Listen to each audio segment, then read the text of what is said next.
Right. Nick Lorensen from the Porter Report back here again with another coaches showcase. Today we have Louisiana head coach Bob Marlin.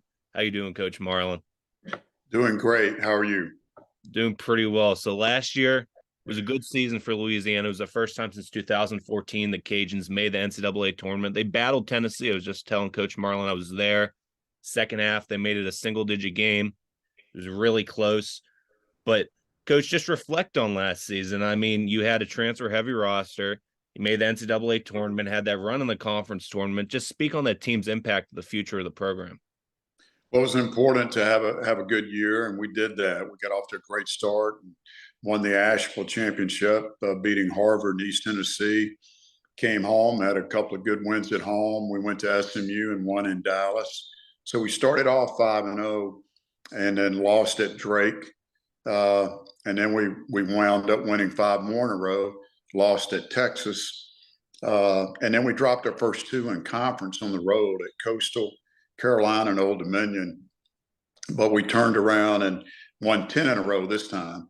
And then we dropped one, and then two, and then we turned around and won five more in a row to finish. So this group won five consecutive games, five times in one season.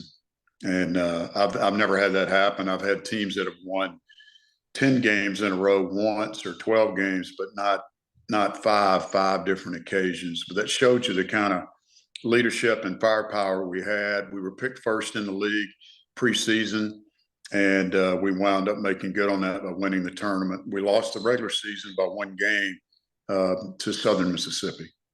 Yeah, kind of going off on a tangent here. I mean, the league added a couple teams last year, and you guys were just quietly at the top. Talk about how great all those additions were. I mean, Marshall, JMU.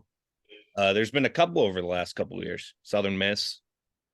Yeah, it's really good. Southern Miss is only 3 hours from us, so that's a natural fit. I'm glad. I'm from Mississippi. I'm glad they're in the league.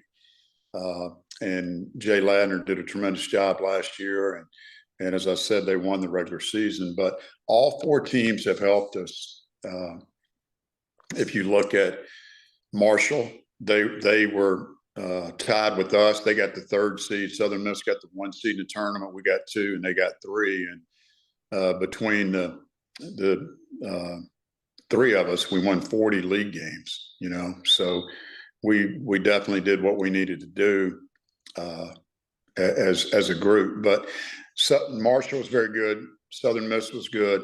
Old Dominion and James Madison both were good too. And all those are basketball schools, and they add a lot to our basketball league, and they make it more difficult. We go from 10 to 12 to 14 teams. And the four new teams, Southern Miss, James Madison, Old Dominion, and Marshall, also led the league in attendance. So that shows you that basketball is important. Yeah, and to continue building off of that, we were talking, I was at the game, obviously, in the NCAA tournament. There was a really good community support right behind me. All the comp tickets were behind me. Just talk about that Lafayette community support to the program. It's been great. Lafayette's a basketball city. That's the reason I came here 13 years ago, was to be a part of something special. And the Sun Belt's changed a little bit since I got in the league, but it's been a great partnership with the people from Lafayette, and they really support the Raging Cajuns.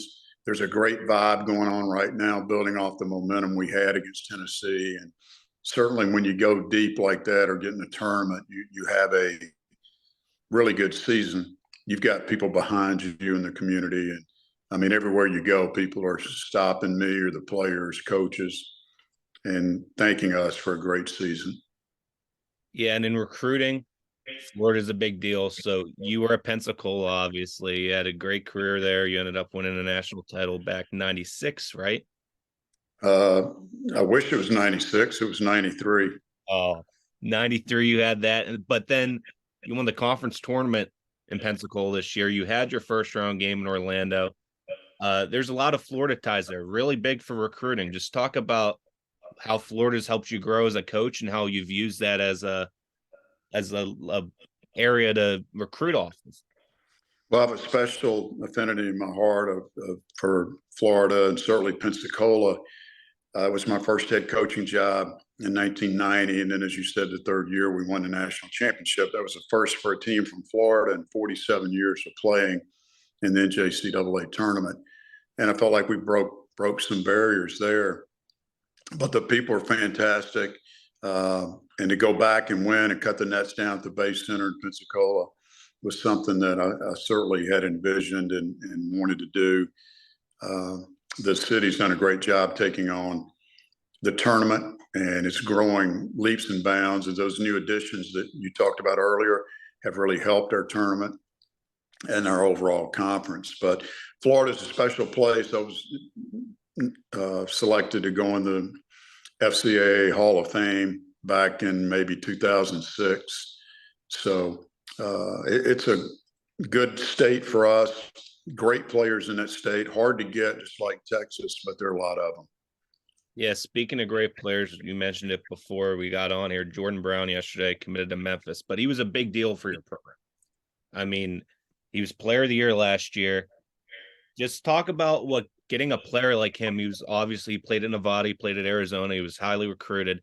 He was really a key piece at other programs coming into a mid-major program. Talk about getting someone like that into a program and just how it can help your identity for the future and just how great it is to have a player like Jordan Brown behind you.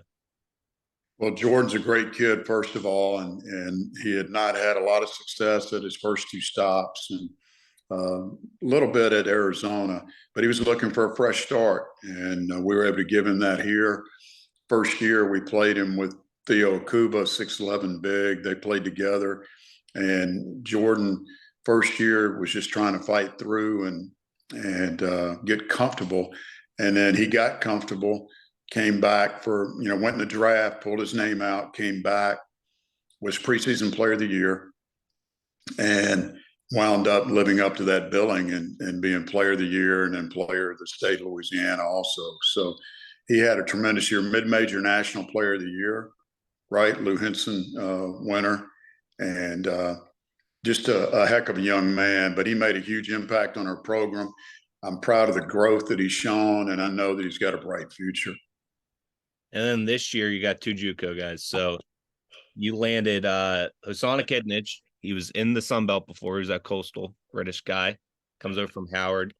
And then Blake Butler. I got an interesting story about him. When I was at the Final Four in Houston, it was the day after the national championship, and I get in an Uber. It's like nothing or whatever. I'm talking about basketball like always. His mom's our Uber driver. No.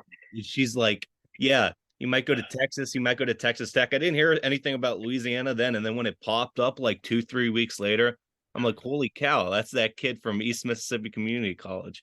So I'm going to be tied with him. I'm going to be following him really closely just because of that like crazy scenario that day in Houston. But talk about bringing both those guys in.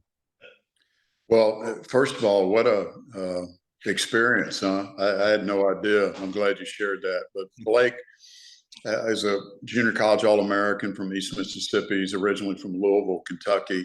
He had a lot of people hitting at him early. I think Texas A&M had offered him early. He didn't do it and just waited. And then it narrowed down to us and a couple other schools. And we brought him in to visit. And I think the closest to home, right after the Final Four, is when we brought him in. And being 3.5 hours away from his mother, they moved to Houston last year from Kentucky. And he's the youngest of 10, I believe. And they wanted to keep him somewhat close where they could come and watch. And mother and father, great people. And Blake's going to be a really good player.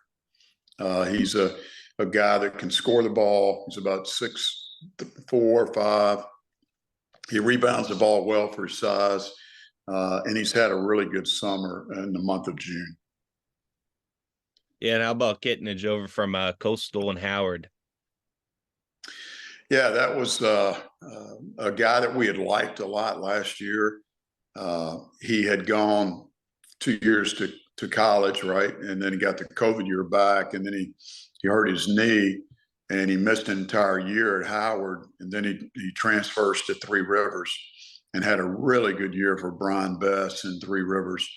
And we were fortunate that he was still available late. We knew that we may lose Jordan, so we went ahead and pulled the trigger on him. He's a skilled big. He's 6'8", about 280, and doesn't look it. He's just a really skilled player, good on a perimeter, and excellent passer. And heading into this next season, I know you guys are playing McNeese. It's that 4-year deal. I saw something this morning, but do you have any other little scheduling nuggets? Who all are you guys playing this year? Yeah, it's still, we haven't released it yet, but McNeese has been part of our contracted teams in Louisiana to play, as well as Louisiana Tech. We'll play those guys on the road this year. We missed out on UNO. We used to play UNO. They're supposed to come here, but we're not going to play this year. We have a tournament. We're going to go to Fort Myers and play in the Fort Myers shootout, which I think will be a good opportunity for our team against some really good competition. And then we've got a couple of home games. We're going to play Youngstown State at home and also Eastern Kentucky at home. Those are two really good programs that are going to be at the Right. top. So that's going to be a good opportunity to build up your net ranking. Lastly, I know it's early, but we're a couple weeks into practice here. Just what promising signs have you seen out of the program so far? The young guys have done well. Really excited about the two young guards, Brandon Hardy from Zachary, Louisiana, and also London Fields from Tupelo, Mississippi. And then we signed a third guard from Spain, Gio Nanucci. And all those guys have shown good promise early. Blake's been really good, as we talked about earlier. And then my returners, Kobe Julian, Themis Folks, our point guard, led the league in assists last year. Kobe's the one that hit the threes in the second half against Tennessee. Crazy. He was an all-conference player before sitting out an entire year with knee surgery. So those guys are stepping up. Kentrell Garnett is one of the best three-point shooters in the country for his first 3 years. Mike Thomas is back. Joe Charles is a guy that we're leaning on heavy as well, that started some games last year, but split time with Terrence Lewis and is one of the best defensive players in our league. So we're really excited about Joe and what he brings. Well, Coach, I appreciate you hopping on here. Have a great 4th of July. Have a great rest of your summer, and keep in touch. Thanks. Will do. Call us anytime. Awesome. Speak soon.